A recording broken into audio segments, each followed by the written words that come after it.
When you talk crime with somebody who focuses on that for a living, and the conversation off camera begins with, there's so much to cover every day now, it's sort of a frightening place to be.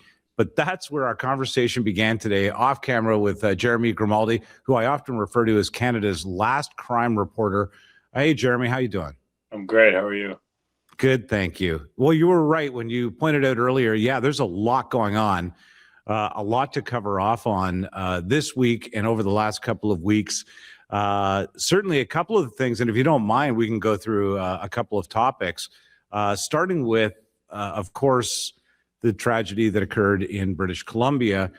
You and I also having a chat about that, trying to unravel it from a crime perspective almost seems pointless.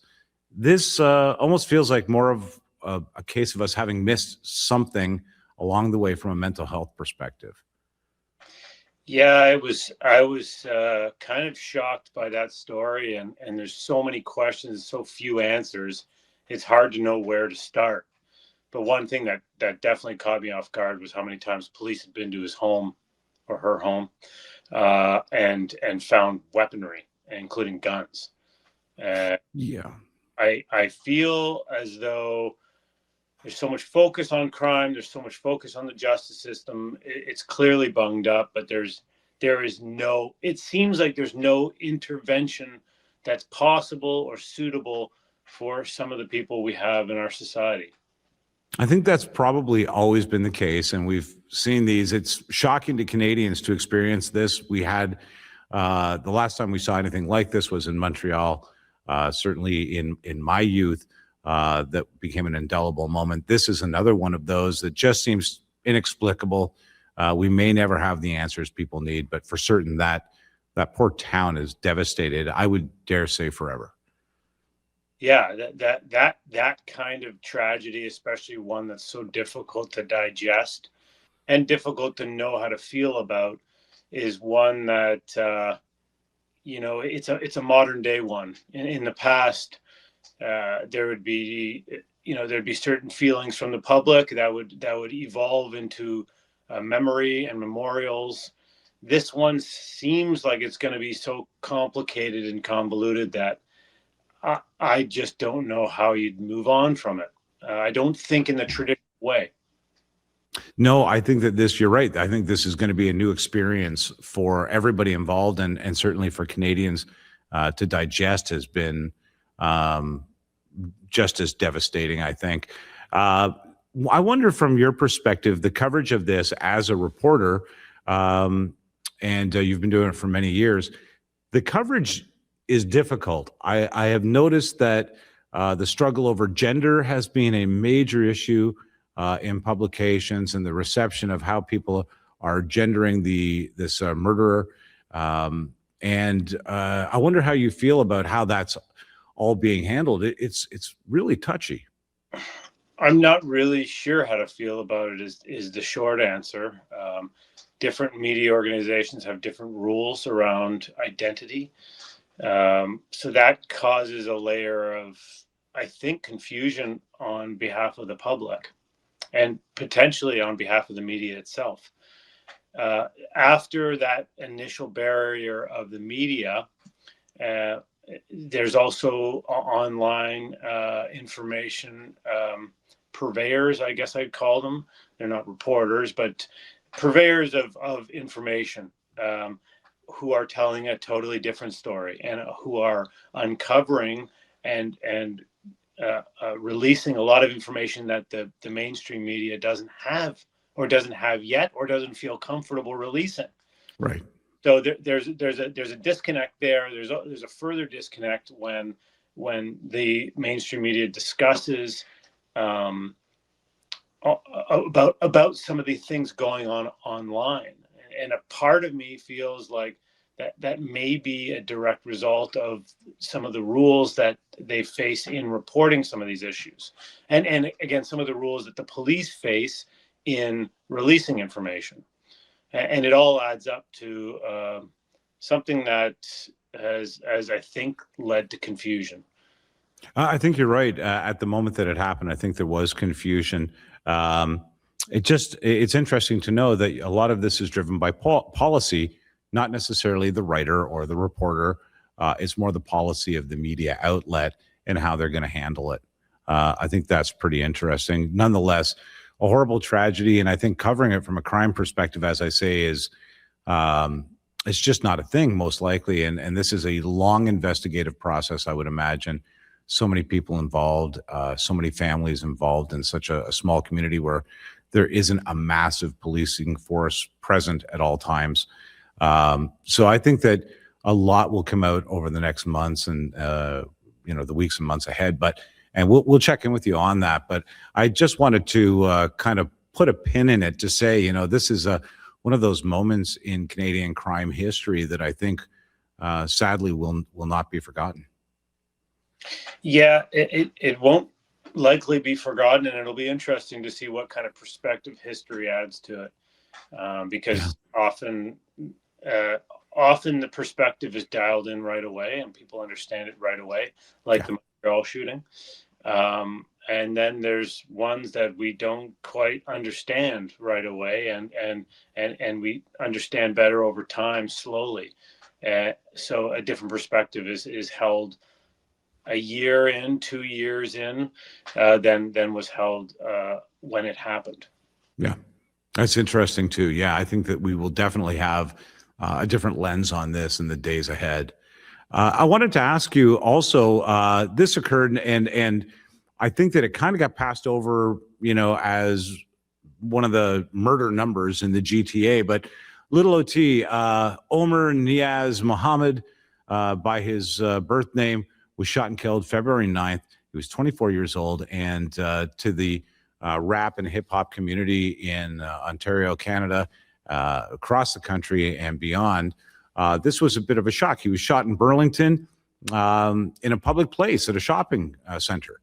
And it just led me to down the road of thinking, oh my gosh, this is 7 or 8 that I've heard of in the last couple of years, brazen public shootings.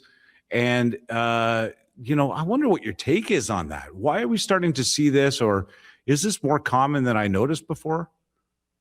I would dare say it's more common than you noticed. I think a lot of it has to do with the popularity of the artist. I've covered a couple of these incidents involving rappers, well, more than a couple, to be honest. But when the rapper is more popular, more eyes are on it from around the globe. That's the first thing, and the second thing is that what I think what we're seeing is young people who maybe don't have that much to lose, engaging in online battles and disrespect that leads to this kind of behavior. And it's sad, and it opens up your eyes to maybe more of a societal issue that's sometimes not discussed. I think also our bail reform comes into play here maybe a little bit too. If you know that you're going to be out on bail pretty quickly after shooting at somebody in a public place, whatever street cred that gives you is met with laws that are, lenient, to say the very least, and a bail system that's going to have you back on the street within minutes.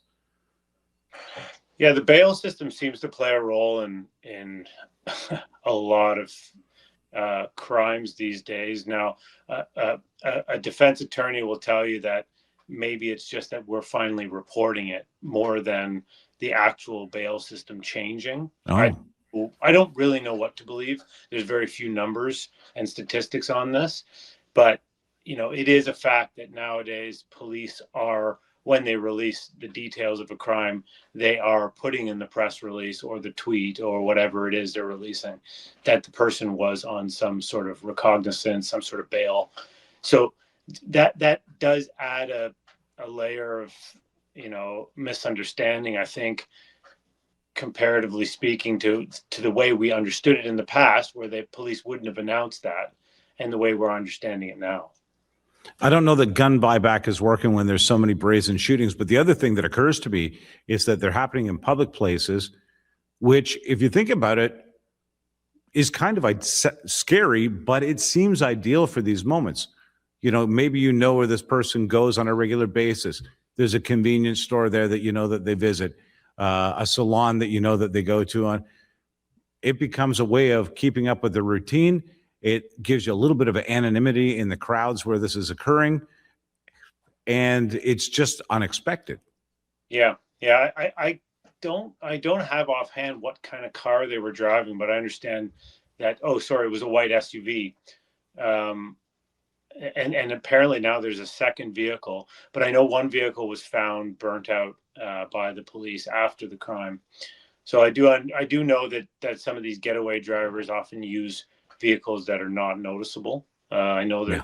Honda Civic was the vehicle to use for years. I understand that may be changing now, but it does open up that opportunity to do it in a public place. But it also shows the inexperience of these guys, the depth of their what do you want to call it, hatred towards the other person. One of the other stories that I'm following is, and I think everybody has, certainly here in Ontario, is the corruption that's going on in the GTA among the police.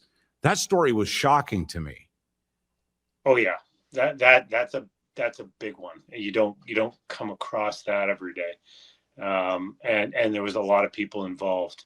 And you know what shocked me was the media loves to use the word brazen, and this was brazen. The fact that some of these cops are willing to sail their colleagues down the river for what, a few $1,000s, and and some some some ties to organized crime is beyond me. I don't understand how you can do that and live with your conscience after doing something like that. If you don't mind, kind of recap the story for us, because you're going to be the best eyes on this I think we've got in the country. Yeah, well, a lot of cops were tied up in this, and in one particular incident that the police are alleging, a police officer sold the address of a correctional officer to a gang, or a gang member, or someone who wanted some retribution. And they visited his home and tried to kill him 3 times, I believe, in the coming days. I also understand that the correctional officer was in charge of ensuring that drugs stayed out of prisons, and he was quite successful at that. So it one's mind goes to the idea that perhaps they were losing a lot of money due to not being able to get drugs into correctional facilities, and this was payback. Again, no proof of that, but that's something that jumps to your mind. It certainly does. I think that was the speculation that everybody jumped to at that moment, Mm-hmm. was that this was somebody was in the way of drugs. It actually felt to me like the officers involved, the police that were involved, were part of a gang. There was so much going on here, so many layers to this that they must have known about, or you would assume that they knew about, that it just felt to me like there was a gang embedded in the police force. And I think that a lot of people feel that way. Yeah, and fair enough for feeling that way. Now, I going back to my initial statement about sailing your colleague down the river for a few $1,000s, which is something we've seen in the Ryan Wedding investigation or Oh, it's allegation. incredible.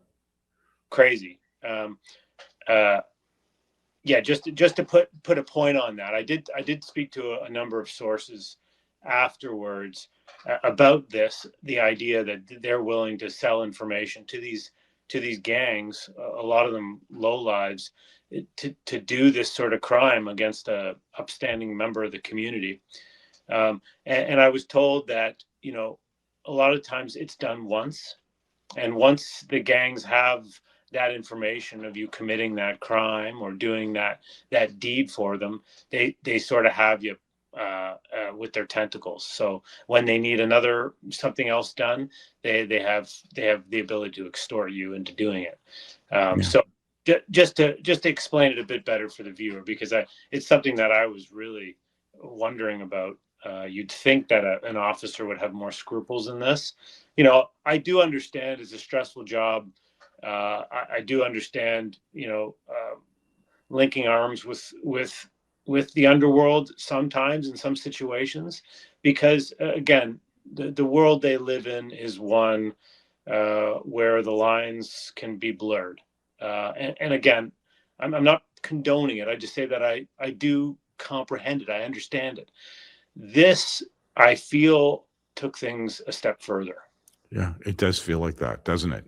Like, to begin with, if they already had their hooks, if they had their talons into these police that became involved in this process, what were they doing before? Where did this begin? This sounds like we're far down the track of, becoming involved with the underworld. So I think that was the most shocking element of that. Now, what happens, as best you know, what happens in this process now? There will be, I would imagine there will be a full investigation. It'll go to court. What do you anticipate will be the trail on this? Well, it's going to be a lengthy one, because all of these officers have well, not all of them, but a lot of the ones that were heavily involved or allegedly heavily involved have long careers. So, you have to wonder, if you're a superior, how many crimes were they involved in? How many of the crimes they investigated did they play dirty? Who knows? So, they're going to have to reach way back into these people's history and try and gain as much evidence as possible.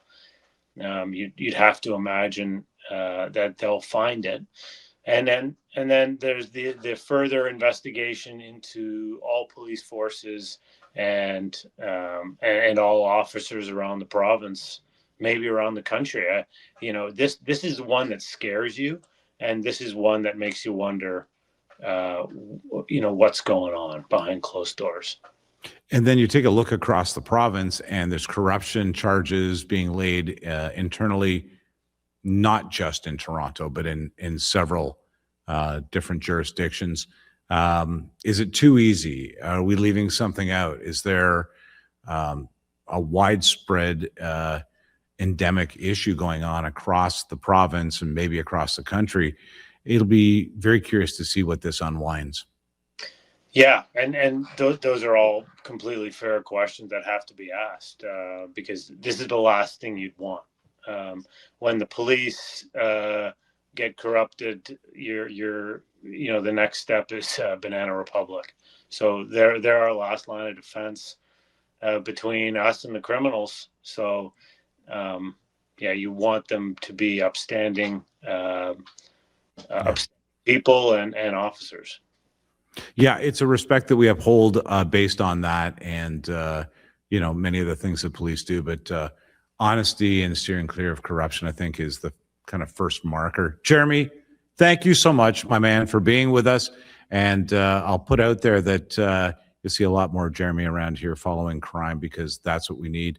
I think that it's very interesting. Earlier, you said, Jeremy, that the police are now putting out whether somebody was on bail when they're announcing a more recent crime, so that we can see what's going on. I wouldn't have known that if you hadn't have told me that and other gems to keep you safe and keep a handle on crime with Jeremy Grimaldi right here on TPL. Thank you so much.